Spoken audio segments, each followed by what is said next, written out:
Cast. The brotherhood, playing for the guy next to you, playing for the team. What's up, Buckeye Nation? You're tuned in to the Buckeye Cast. Buckeye Cast. Tradition of Ohio State, we take that serious. These fellas were born and bred in the Buckeye State. Buckeye Cast. The people of Ohio, we work every day to make them proud. Visit us at thebuckeyecast.com and follow us on Twitter, Instagram, Facebook, and YouTube at the Buckeye Cast. Buckeye Cast. Now here's your host, Joe Warwick. I'm proud to be part of this group. Go Bucks! Thank you for joining the Buckeye Cast once again. New listeners, we welcome you in with open arms and open drinks. Shawn, do you think we have any new listeners this week? I don't know. Did we have any old listeners this week? I assume we have old ones. I mean, there are no spring chickens on this podcast. Yeah, ain't that the truth? Yeah. So, as always, folks, hit up thebuckeyecast.com. We have all of the latest Buckeye info up there. News, notes. The podcast is there. If you don't like using iTunes or Stitcher or any of those formats, that's fine. Just go to thebuckeyecast.com. You can stream it right there. And you can also go shopping while you're listening to the show. So, we've extended the BOGO code another week because the Buckeyes put up more than 46 points. So, this is continuing. Don't forget to use the code TBCSSBOGO, TBCSSBOGO, and get a free shirt. The long sleeve tees are coming out this week, so keep an eye out for that. I know that helps all you chilly types. It's getting chilly up here. Yeah. And I was just in the coldest ice rink I ever been in my life. I need to wear the long sleeves indoors. Yeah. For about the next 5 months. Yeah, you know it's chilly when you have to wear long sleeves inside. Damn right. We'll get into this Buckeye victory over the Pussycats up in Chicago. And then we're obviously getting into this big game against Wisconsin. I don't care if they lost or not. They're probably even more pissed off than normal, being extra cheesy and all that. And we need to talk about we'll recap some games that were huge in the Big Ten, like Michigan taking another L. Is a slide in play. Anyway, let's jump right into it. Buckeyes smashed the Wildcats up in Chicago in that high school field, Ryan Day Field. Is that why they played on Friday night? High school match? Seemingly. Still an issue with me personally, but anyway, at least we don't have to do it again. Hopefully ever. So, yeah, Buckeyes roll 52-3. This offense, Shawn, they are just hitting on all cylinders. And I got to say, the play calling and the play designing, we are seeing something new every week. And I hope Ryan Day is saving something for the big games, because we've seen just a master stroke of play calling and design. That angle route to JK over the middle for the big touchdown. I don't know if you need to change or show something new, though. You've shown so much. How the hell is someone going to prepare for all of it? And exactly. Yeah. If they can stay that versatile and be able to make those adjustments and those different types of plays on the fly, yeah. I mean, good luck. We get stopped once in a while, but good luck stopping it for 4 quarters. Yeah, and just like you said, the volume of plays, you know. It's mind blowing, honestly. We put up almost 500 yards total offense. Look at the rushing. JK, huge numbers. Teague comes up, almost gets 100 yards just in huge numbers. A few carries, and then Crowley piles on late. You know, Crowley had the big 53-yarder. Teague had 96 with the big 73-yard touchdown run. Just outrunning guys on defense. I don't know if you can give a lot of credence to who he's running away from or not. But I love to see the big man chug. Someone said he runs a 4.4. Is that true? That's very true. Yeah. Man, this dude's going to be. He's gone. He don't got after next year. He don't got the shakes like JK does. No. But yeah, this dude's a beast. He's a 3-year guy and gone. He's got 500 yards as the backup running back. That's better than most teams starting running back. Yeah, he could crack 1,000 or get close. This is not unreal, to think about. So, and then Crowley, I love seeing Crowley get in there. I want to see him continue to pour it on, and he's going to need to be game ready next year because he'll be Teague's backup. Yeah, well, I wonder him and Steele Chambers looked good when he was in there at times too. Yeah, looks like Crowley's ahead, but I think Steele was dealing with some injuries and stuff. Right. I wonder how that will go next year. If Crowley will take it over, or Steele will be interesting to see.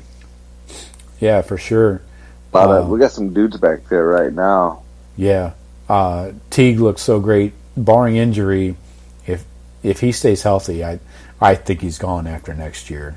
Honestly, he's just shown too much, and as long as he stays healthy, like I said. Well, next year, I mean, if he's the bell cow next year, I mean, he has to. There's no reason that he won't have, like every other. Well, I don't know. Crowley could push him for time next year, not this year. Not a split carry scenario. Teague's been in the system. I don't see a split carry scenario like Weber and Dobbins. It would be just. Yeah, I don't either. But I don't know. We'll see. We'll see what happens. Yeah. But yeah, whoever it is, I mean, you're not going to run Crowley 30 times a game, or you're not going to run Teague 30 times a game. So Crowley, there's 10, 15 more carries out there for somebody. Yep. Yeah, it could be Steele, could be Crowley. We'll see. But again, Fields, this guy continues to impress. Credit to Northwestern for holding him out of the end zone on his legs and only gave up the 4 passing touchdowns. Good job. Right. He did have 2 fumbles. I want to point those things out. We didn't lose them, but it's about ball security, and you need to be careful with the ball. But other than that, Fields just delivers the ball on the dime. He's so cool back there. I mean, he's just so efficient. He's got some great scrambling ability. I mean, that one long, what was it, like 3rd and 15 or something? Yeah. And avoids a couple people, and then gets it out to, I think it was Olave, or was that KJ Hill that time? He made a couple of those throws. It was freaking, I mean, drive-saving throws. Yeah, and that's the thing with Fields is his arm's great. He can make all the throws you need him to, but on 3rd and long, he can convert that shit if you're not ready for it. If you open up a lane, he'll fucking take advantage. Kid's dynamite. So yeah, 4 touchdowns there. We gotta mention Chugs getting in there with the touchdown pass. Yep. How about that? Good job, Chugs. I like seeing these guys get some playing time because, I mean, you're one play away from needing them. Right. And, man, this team's good. Right. And that goes Fields goes down, next man up. Exactly. That goes for all positions. Somebody goes down, you got to have somebody with some experience behind them. As nothing more important than the O-line here with Munford, coming in, did not take the start. NPF, Pat Ferrer got the start, but they had to bring in Munford because NPF was getting his ass kicked on that first series. So NPF, came in later. I think Munford was only in there for like a quarter or a quarter and a half maybe. But, getting NPF up in there, getting his first start, is huge. And fortunately, it wasn't a game where we needed a 4-quarter guy. I didn't see a lot of drop off. Did you? No, it's good to see those guys get in there, and again down the stretch it's the difference between Ohio State and everybody else. Everyone else is so thin that they can't afford it. Ryan Day is just everything that guy's doing just seems absolutely perfect. It's like a freaking fairy tale with this guy. Offense is great, defense is great, the depth is great. The kids are getting valuable playing time. Everything is clicking. Damn. Yeah. Yeah. Seemingly we can do no wrong at this point, but have we really faced a strong challenge yet, other than the Michigan State defense? I would say probably not. I know Northwestern was supposed to be a really good top 20 defense.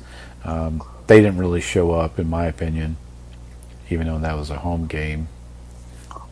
Well, I mean, they're outmatched. I mean, in a game like that, I think that Ryan Day has done something that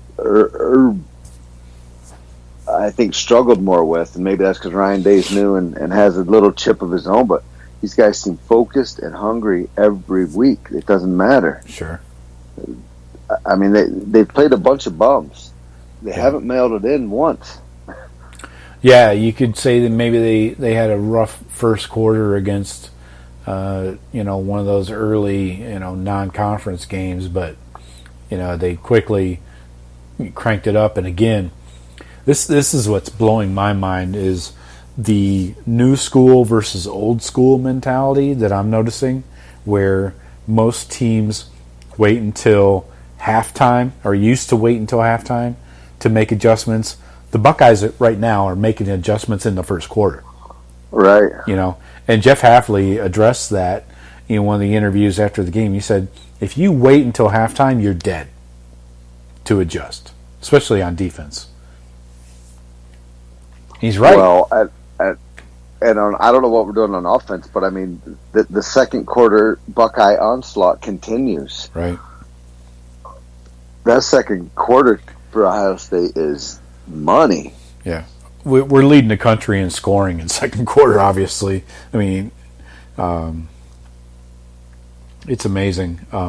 I do need to mention Chris Olave, the huge breakout game. We've been waiting for him to get back into the swing of things. And last week he had, 0 catches. This week, 2 touchdowns. Great to see him getting his touches.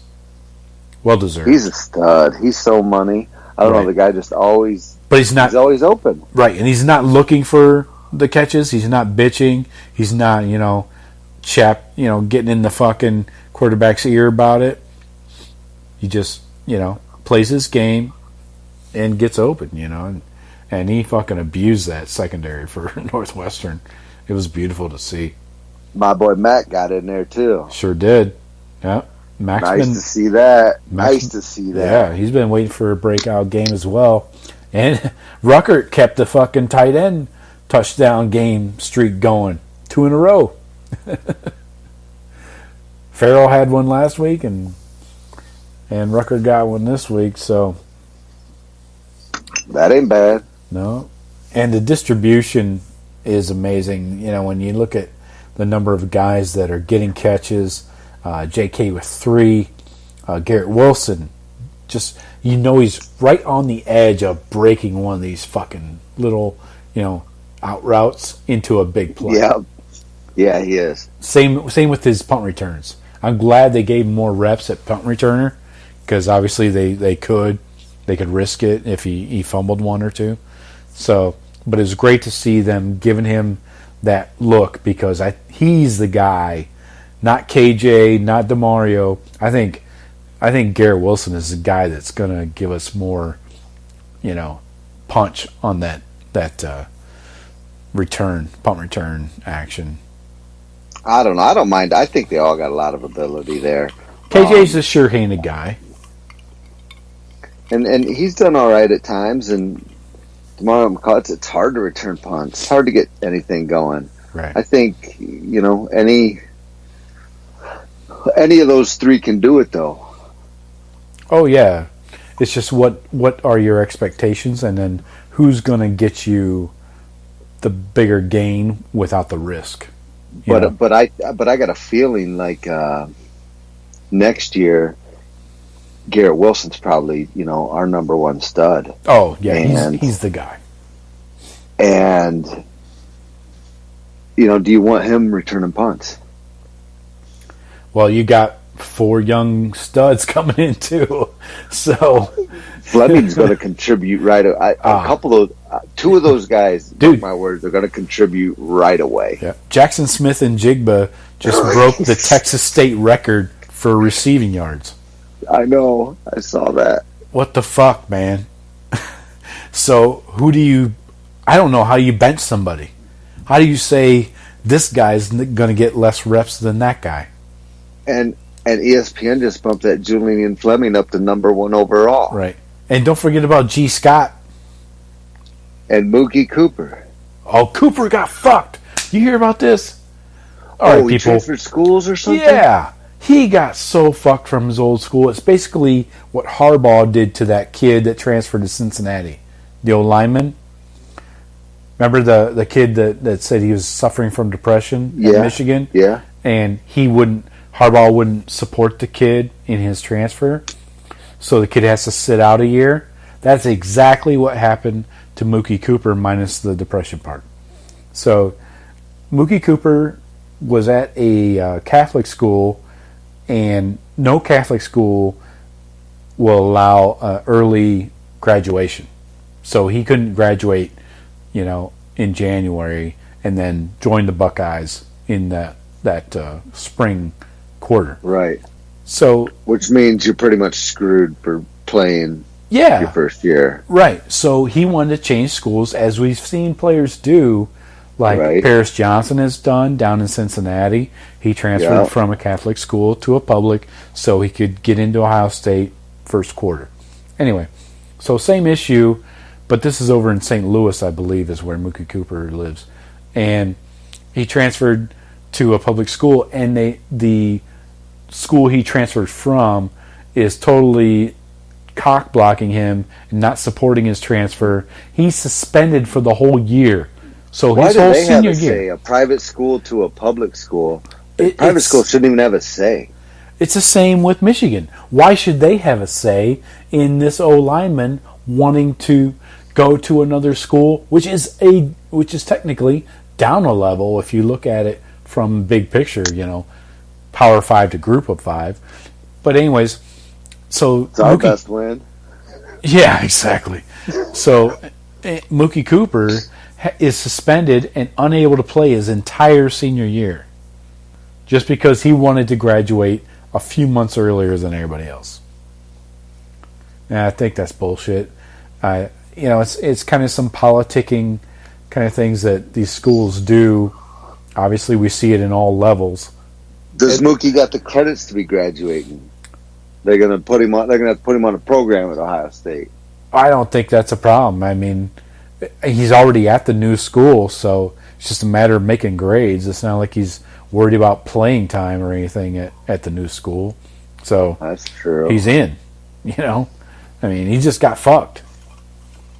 So somebody maybe he slighted somebody at the old school, or the whole school themselves felt disrespected. I just don't see why that school would have an input.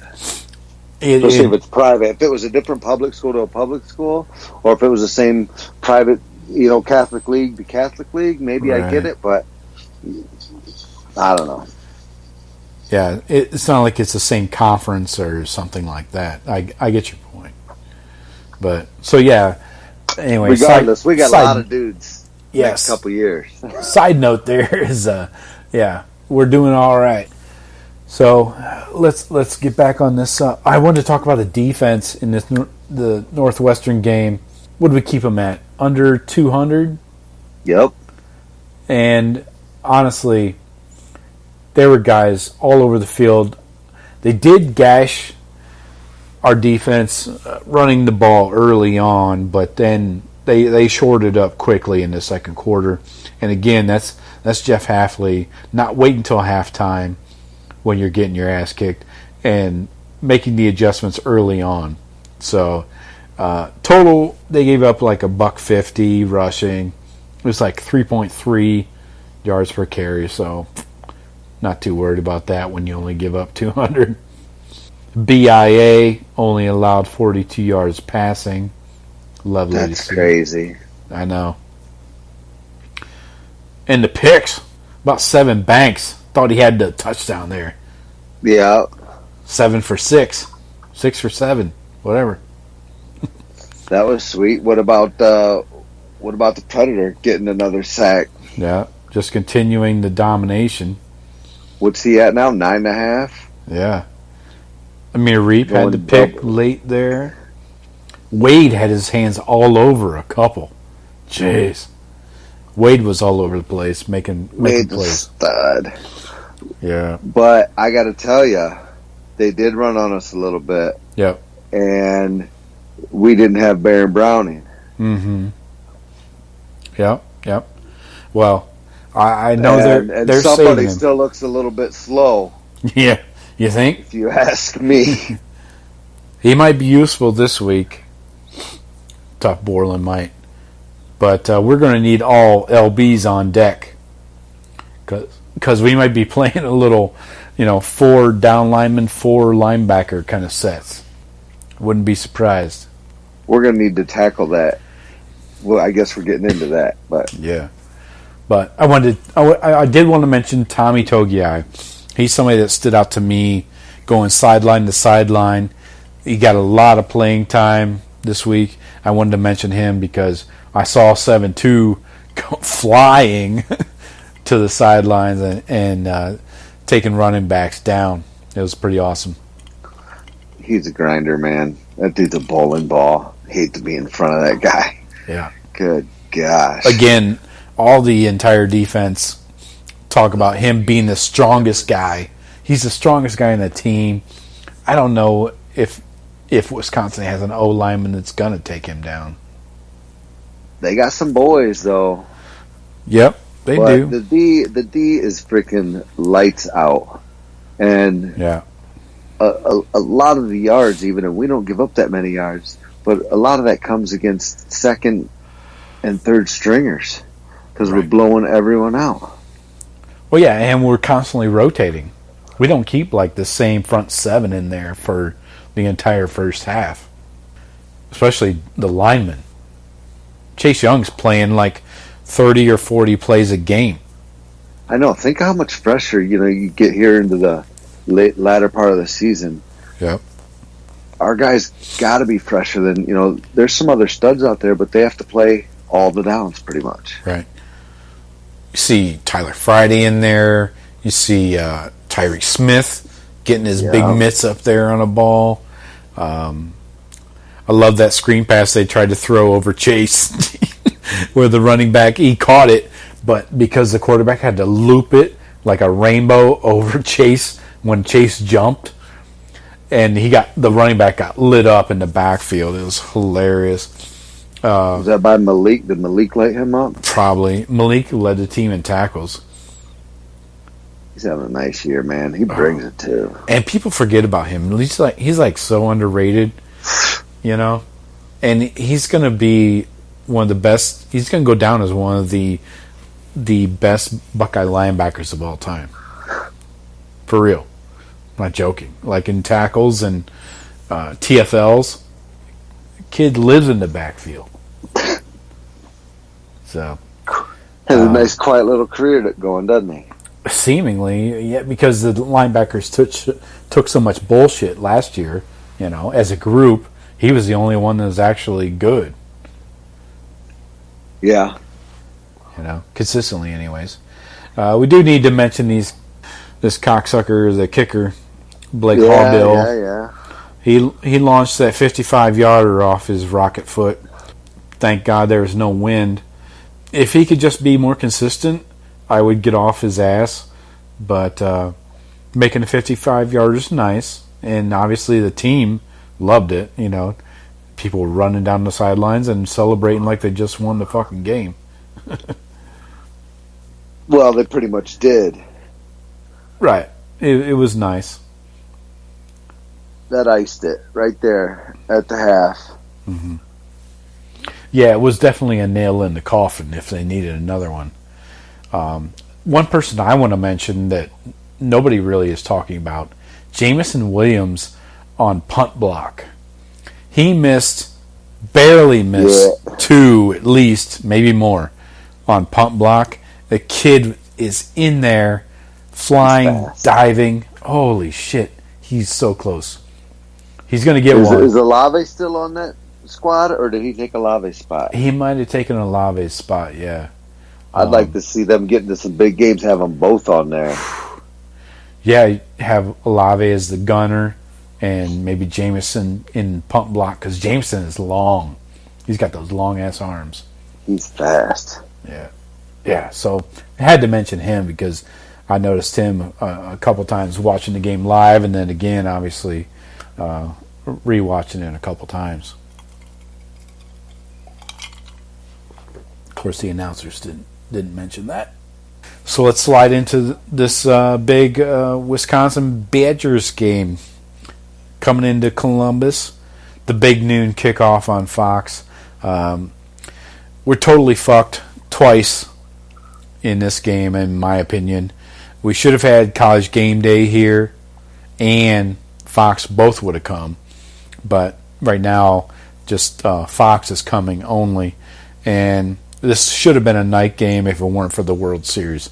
So we don't get College Game Day because Wisconsin lost last week. If they were still ranked 6th or even 5th or wherever, this would have been a College Game Day atmosphere. And then baseball somehow is still trumping college football. Don't get that. That doesn't make any sense. It doesn't make sense. I guarantee you this noon Buckeye game will smash that World Series game at night. Guaranteed. There's just a lot more Buckeye fans than baseball fans. Really? I don't watch baseball, but me neither. I haven't watched a game in over a decade, and I'm fine with it. I haven't missed it out of my life. Wisconsin coming in here, you know, they're coming off that big loss. We'll dig into that in a little bit if you want, but so they're 6-1 in the conference after that kick in the nuts in Champaign. 3-1 in the conference. You know what they're going to do? They do what they do. They limit your possessions. They want to burn the clock. They want to milk it with Jonathan Taylor and the other running backs. Honestly, I think some of their other running backs are pretty fucking hard. At 14, I don't want any piece of him. He looks like a fucking truck. But so yeah, that's their game. We haven't played them since 2017. We didn't play them at all last year. We played them in the Big Ten Championship game in 17. We won 27-21. Neutral field. Wisconsin's coming up this. They scared me to death. It's going to be a big day. This is going to be a football game. I mean, Wisconsin, what happened to Wisconsin is what just happened to us last 2 years. Mm-hmm. Except Wisconsin didn't get blown out. They lost on the last second field goal. Right. They're going to be pissed. Mm-hmm. I still think they're a legit football team, but I guess we're about to find out. I don't think Wisconsin's going to have the athletes to hang with. Well, I should mention back in 2017, J.K. went for $174 on the ground. And I think we held Taylor to one of his lowest totals. Yeah. I see much of the same. They got a good O-line. That's going to be a matchup. See what their O-line can do against us. Mm-hmm. Back to what we were talking about earlier with the linebackers. I'm a little concerned right there with Borland. I hope I don't see back of his jersey, old number 32, plodding down the fucking field 10 yards behind anybody. Right. That's got me a bit concerned. This is going to be a football game, but what did you tell me the line is on this? 14. 14. Yeah. Damn. 14? Yep. How do you feel about that? I feel really good about it because we have way too many weapons and they have no speed. And our defense has probably been, I don't know, almost stronger than our offense. That Orr dude is a freaking beast.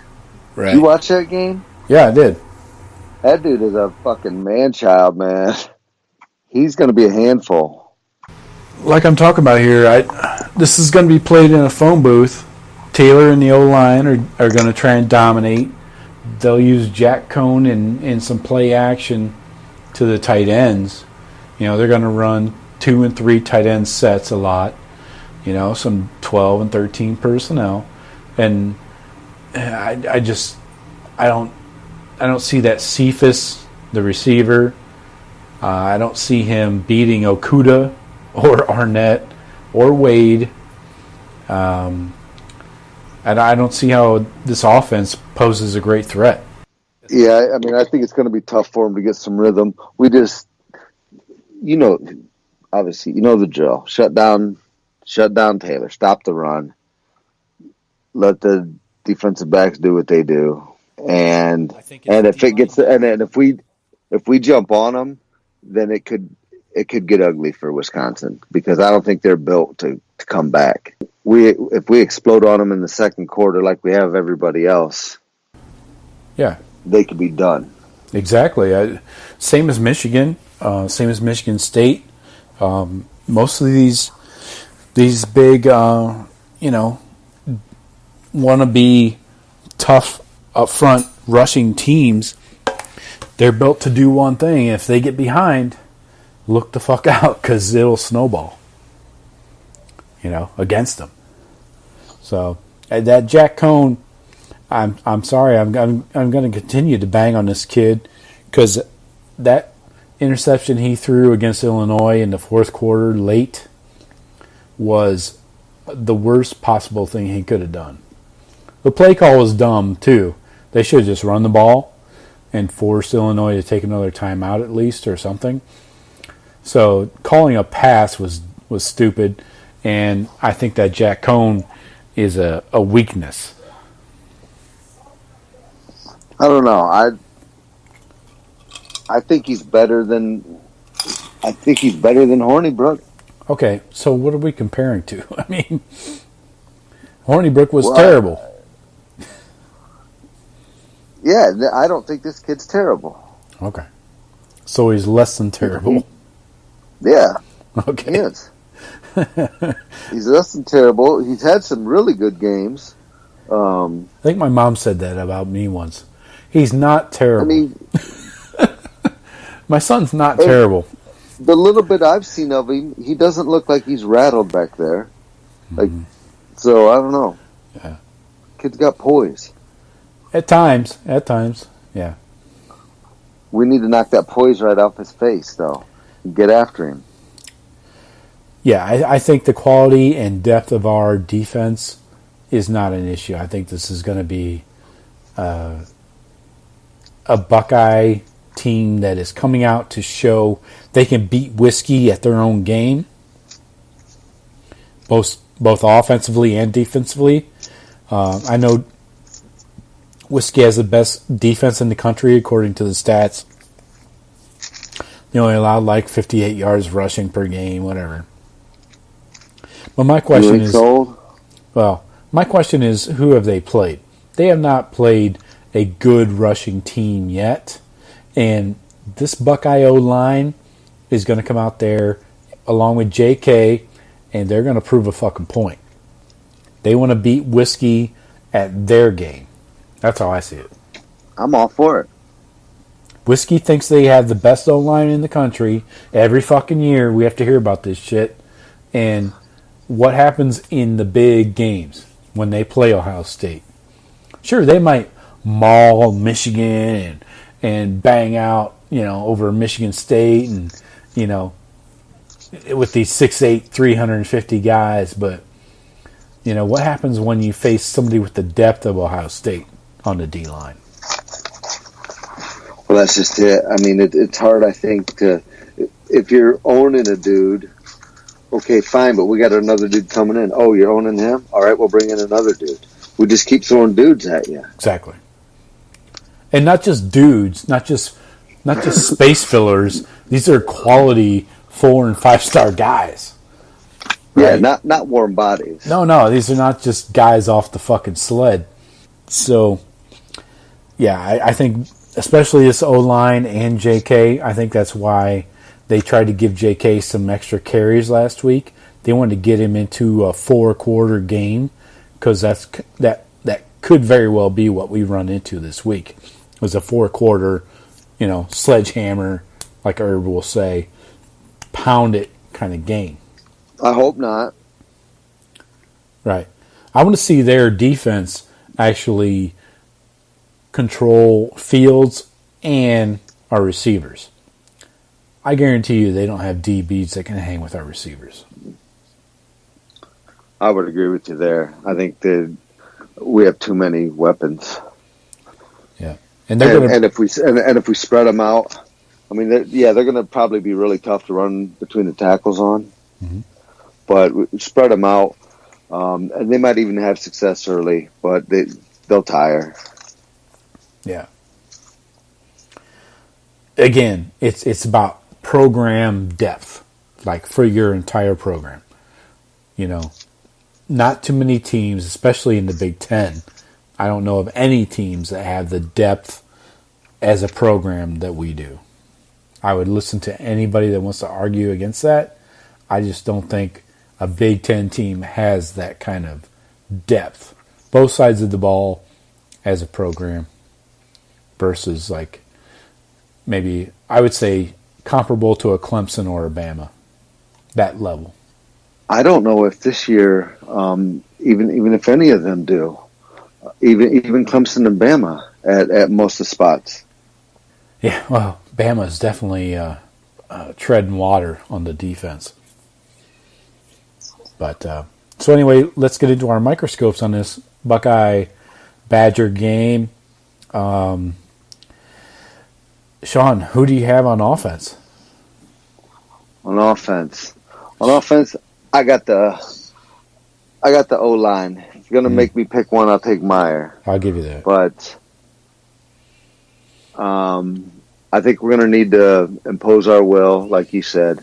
Go BIA on the O-line and show these Badgers how we like to push too. We like to run the ball too.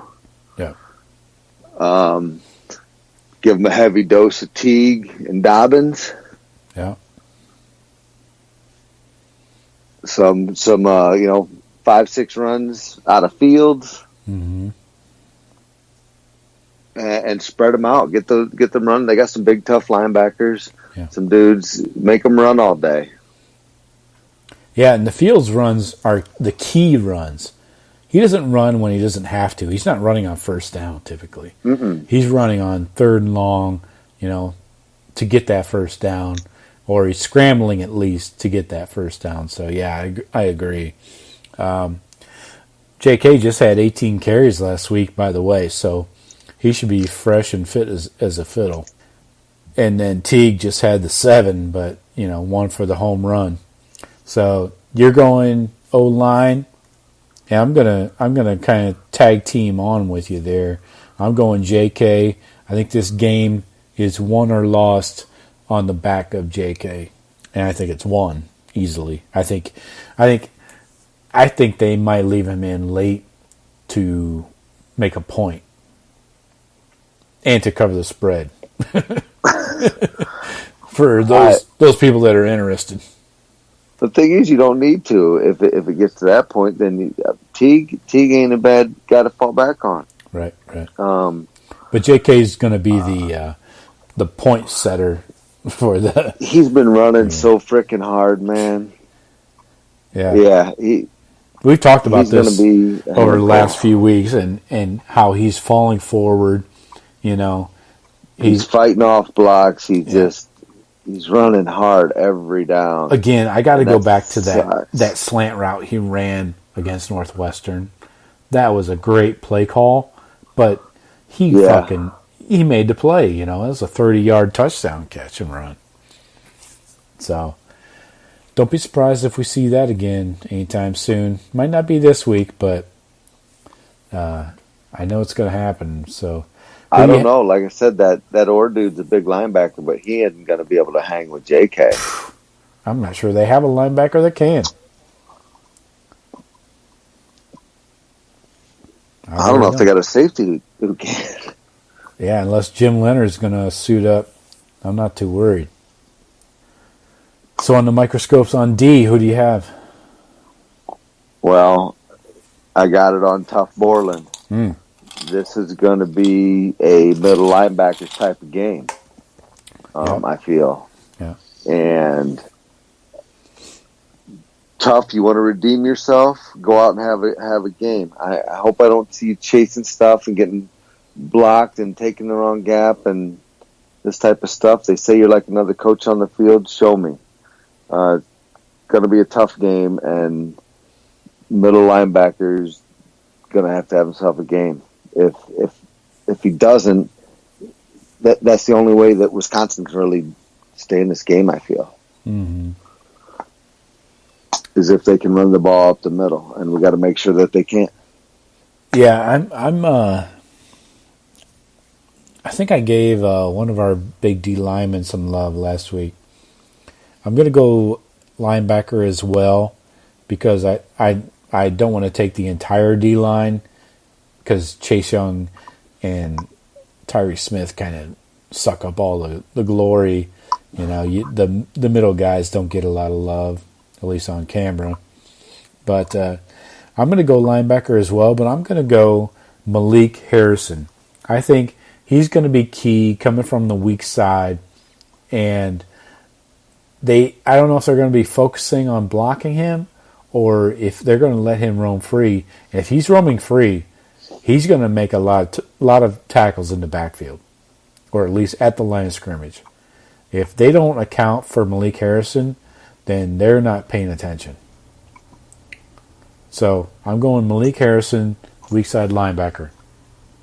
There we go. Sounds like we need linebackers to play well. Sure do. Buckeye predictions for this week. The over-under just came out. Right now the spread is 14. Buckeyes are favored at the shoe. And the over-under is straight at a solid 50. Shawn, how does that sound to you? Let's see. What did I have down for this? You had it at I got your score right here, babe. 50? Yeah, I got you. I do too. Wow. I nailed this thing before it even started. Yeah. 28-24. Oh, yeah, I'm going to revise that.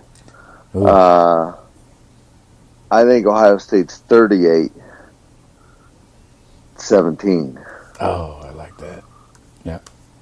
Got to cover. Yeah, I'm going to stick with mine. I know we're going to get limited on the possessions because they're going to just try and suck the clock. That rhymes with something else. I'm staying with my 51-17. I know I was thinking preseason that this would be a night game as it should have been. I was thinking that the Buckeyes would get a little bit of a injection of energy and stuff from the crowd. But I'm still going to stick with the 51-17. I don't know. 51-17. Yeah. I'm not sure that Wisconsin gets to 17, honestly. Buckeyes might have a little bit of tough time getting to 51, but I see a lot of 3-and-outs. I'm thinking a defensive score this week. Scoop and score, pick six, something. I know. Seven Banks should have had that touchdown last week. Maybe a punt return, something. Right. Punt block. yeah, this defense and this staff are all over the possibilities. So, yeah, I'm going big. Definitely going to cover that spread and the over. I don't see a way out for the Badgers. They're going to come in pissed off, and that'll only get you so far. Yeah, I agree. And then again, I think if we can, I want to pour it on in the second quarter. I want to pour it on right in the first quarter, but take the wind out of their sails, and now they're get them down on themselves. Yeah. Just keep hammering them. So you want to talk about some what happened last week in the Big Ten? Because this kind of affects what this happened last game. week in the Big Ten. Oh, there were some games. We can run through the two big ones quickly. Obviously, Illinois upsetting Wisconsin late in that game. I watched that entire second half. The Beard went out and took that fucking game, dude. I'm telling you. Wisconsin did not just lay down. They got their asses handed to them. They had Jonathan Taylor turn the ball over inside the 10 going in for a touchdown. That would have completely changed the complexion of the game. And then obviously we talked about the interception by Cone to set up the field goal. Illinois actually had to run out clock to set up that field goal because they were in such good shape by the interception. So, huge signature win for the Fighting Champaign Illini. Not sure it gets much better than this for Illinois. I'm sure the kicker had a hell of a night, post game. I think it was you that sent me the thing that says Lovie Smith has a better win than Jim Harbaugh. Signature win, yeah. Harbaugh doesn't have a signature win, and he's still looking for it. Obviously, getting into the Penn State game, they lost 28-21, and Penn State they got up 21-7 and just put it in fucking neutral. In the first half, they're like, yeah, that KJ Hamler is a fucking problem for all of us. I'm not sure how the Buckeyes are going to defend him. He went for a little over 100 yards and 2 touchdowns, but so basically what Penn State does is they run the ball mediocre. They were dropping those bombs in. Yes. They were just like, I never seen a ball go so high. Right. And the receiver run underneath it. Right. That's that Shawn Clifford kid. He just launches it down there, and Hamler just runs under it. Looking forward for the Buckeyes, that Hamler kid, like last year, is going to be a big, big problem. I think you need to get to that Clifford, hit him a few times, and then he's going to start throwing picks and getting a little nervous. Yeah.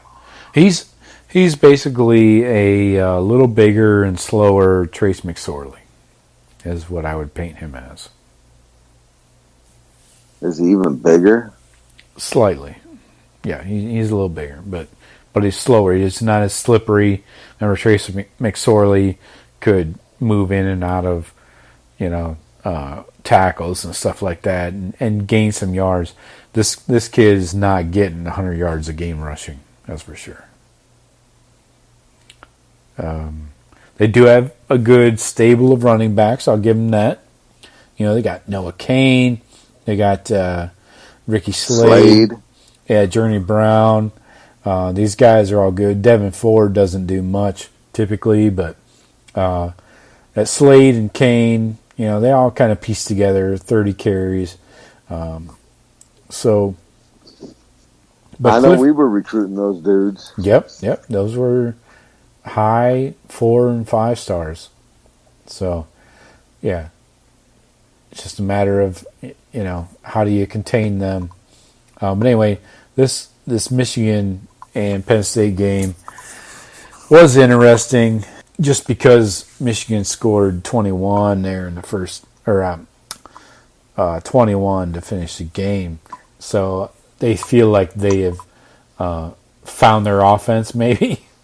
They had a lot of drops, though. Their receivers had a ton of drops. None more important than the Ricky Bell. Is that his name? The receiver that dropped the one in the end zone. Ronnie Bell? Yep. Ronnie Bell? Ricky Bell? Ricky, Ronnie. Yeah, all right. One of the Bell boys. Yeah. The one that has bad hands. You know what? I got to say, I felt bad for that kid. He was busted up at the end of that. But you know what? It ain't on that kid. Michigan, don't go down 20-0. If you know, it ain't that kid's fault. Kid, you should have never went there. Yeah, they were doing everything to battle back. You know, after being down 21-7 at the half. It's like, but damn, that was right in the breadbasket. Oh shit! Yeah, when you get, I think he's their best player. Frankly, oh yeah, he's their biggest playmaker. DPJ is not a consistent playmaker, and who else? Nico Collins, Tariq Black. They're just inconsistent. Agreed. I seen DPJ drop a couple. You know, it's like, are you that good? You know. And their running game is garbage. Still. Yeah. I understand Penn State has a decent defense, but you can't rush for, as a team, more than 140 yards. You're definitely not going to win a lot of games. Yeah, they do have that tight end Eubanks, but they don't use him much. Well, you know, up here in Michigan land, you know, a couple changes. I mean, Michigan fans are, you know, losing their shit. A lot of them are now getting off the Harbaugh train big time. Mm-hmm. They're like, it's done. It's over. Some are like, no, not really. Our three biggest rivals are still to come. Probably can't win the Big Ten, though. Right? Oh, that's for sure. I mean, it's either going to be on our side. Penn State hasn't lost yet. So it's either going to be Ohio State or Penn State. Mm-hmm. Michigan's pretty much out, right? They got two losses in conference. Yeah, there's no issue with them. Yeah, it's going to come down to the last 2 weeks of the season. You know, we play Penn State and Michigan back to back. Penn State. Besides us, they got Sparty this coming week. Sparty could give them a game. Sparty coming off a bye. They're not going to win, though. That offense is terrible. They're not going to...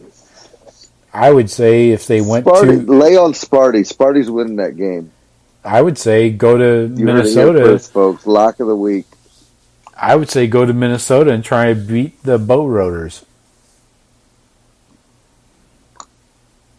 Good luck. Who's rowing the boat? Who's going to Mini? They're just undefeated, dude. 7-0. Yeah, 7-0. That's the weakest 7-0 you've ever seen. What do you mean? 7-0. Minnesota has beaten the likes of South Dakota State, Fresno State. That's two states back to back, and then Georgia Southern, Purdue, Illinois, Nebraska, and Rutgers. So they got their quality wins. Nebraska, who's what, 2-5? I wouldn't call that quality. 3-4. Nebraska is 4-3. Thank you very much. Oh, they way have, to go, Nebraska. Yeah, they have beaten Northern Illinois. Nobody. Something called USA. Illinois and Northwestern. So gauge that Northwestern win as you will. Northwestern is garbage. They are. To think that they were playing us in the Big Ten championship game a little over a year ago is kind of disgusting. How do you go? How do you go from decent to horrific in less than a year? Don't get that. Thorson was their boy. Right. So, anyways, Now they get garbage quarterback play. looking at the Big Ten, those are the big games coming up. I would like to point out that Texas barely beat Kansas in a late affair. They won, I think it was 50-48 to the grass-chewing Mad Hatter. Thought that was interesting. Oh, that's right. Not sure what's going on in Texas at this point when they're struggling against Kansas. Look at this fourth quarter. There. Kansas is going to be a player. Yeah, you think? This fourth quarter, Texas scored 26, Kansas scored 24. In the fourth quarter alone. Jesus. So the defense is basically didn't come out to the field. Alabama has Tua problems. That's nuts. Tua's out this week. 26 and 24? Yeah. Who else has got some shit going on this week? It's kind of a limited schedule again this week. Not a lot of ranked teams playing each other. Auburn LSU at 3:30 might be worth watching, but I think LSU's just going to smoke their ass. The Penn State Michigan State game is at 3:30 as well. I think again right there, even though it's in crap Lansing, Penn State's going to smash them pretty easily. I disagree, man. I drink that Sparty Kool-Aid time, but I think Sparty's going to pull it together for this one. All right, who do you got for this one? This is the big one. Notre Dame coming into the big house. Notre Dame ranked 8th. Michigan clinging to the top 20 at number 19. This is a 1-point ball game right now. Michigan favored.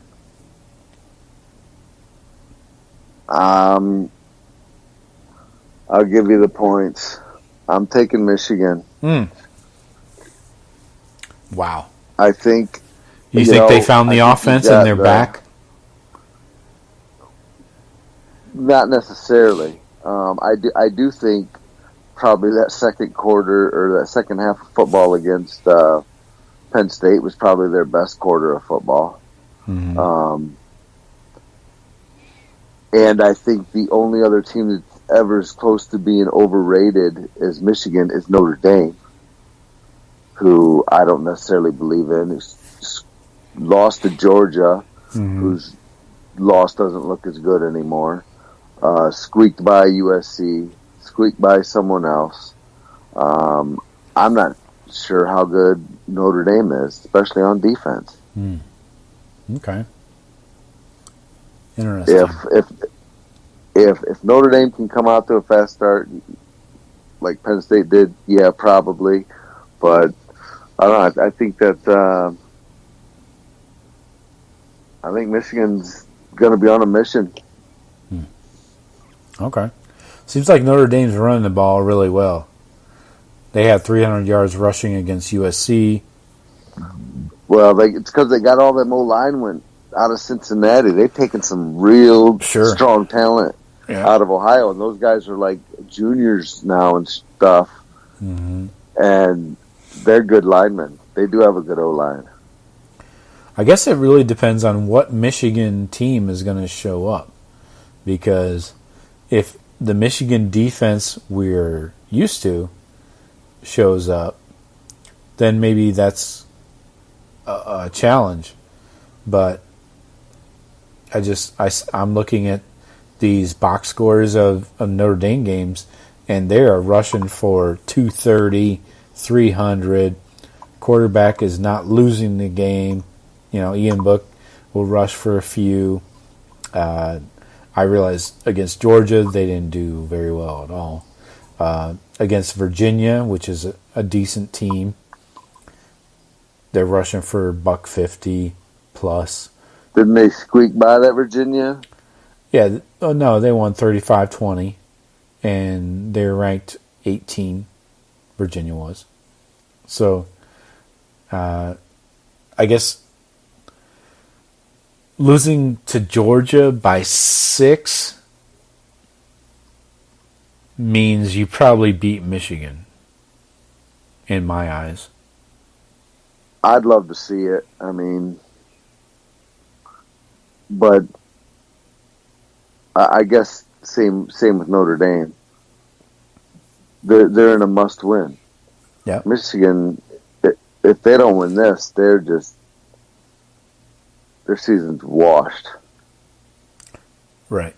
Notre Dame's number 7 right now, and they really don't have a tough schedule coming up, and they'll definitely win out, which is sad that they could be number 7 after a loss to Georgia and have beaten nobody else ranked other than Virginia.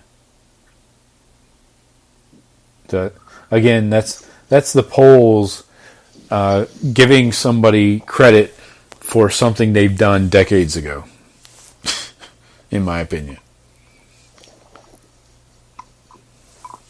Or what they've done the last couple of years, Clemson. Well, yeah, Clemson is guilty of that continuancy bias, I guess I would call it, because this is not the same Clemson team that smashed Alabama last year. That's for definitely sure. not. Not even close. At least not so far. Not that we've seen. So, I think I'm going to go ahead and weigh in on this Notre Dame-Michigan game. I think Notre Dame smashes them in the big house. I think they win by a touchdown. And the Michigan slide continues. And I feel even better about my bet of the over-under 9 games. 9 wins by the Michiganis. You had nine straight, so 9's a push. Yeah. But if they lose this, 9's the ceiling. So you're already in even money, and then when Ohio State smashes them for the payout. Right. And that's the way I like it. Right? Buckeyes for the win. Whoosh. Well, if they lose to Notre Dame, Sparty might get that win for you. Mm-hmm. Ohio State might be the 5th loss for them. Oh, I got 9.5. Sorry. So, yeah. Oh, I'm golden. You are gold. They make it too easy. Hardball makes it too easy. One more. He's shitting his britches. The thing is, I think he feels he's untouchable. I don't know, man. I mean, they're just people have had it, and there was some boneheaded calls. Like he threw a challenge flag late instead of and burned his last time out or whatever, and didn't give his time. Valente was ripping on that today. Oh yeah. Like, I don't know why people aren't talking about this. This guy in big games is the worst coach ever. He makes all the wrong decisions in big games. Right. Yeah, he'll lose this game, but then he'll win out, beat Maryland, Michigan State, Indiana. I think he's got a bye mixed in there between Maryland and Michigan State. But then he'll have a scare or two in there. Yeah, maybe. Like Indiana or somebody will give him a scare. Right. That's at Indiana, and then even having the Buckeyes at home, that's going to be a reality check. I'd love to run them right out of there. Yeah. It's possible. I mean, I don't think their run defense is going to stop us. I haven't seen a defense stop us yet, and supposedly Michigan State was one of the best in the country. And we'll get another gauge this week against Wisconsin, who is the best in the country. I think this could be a nice gauge for how we smash Michigan. JK all day. Yep. Everybody gets healthy this week. Tighten it all up. You got to go hard this week.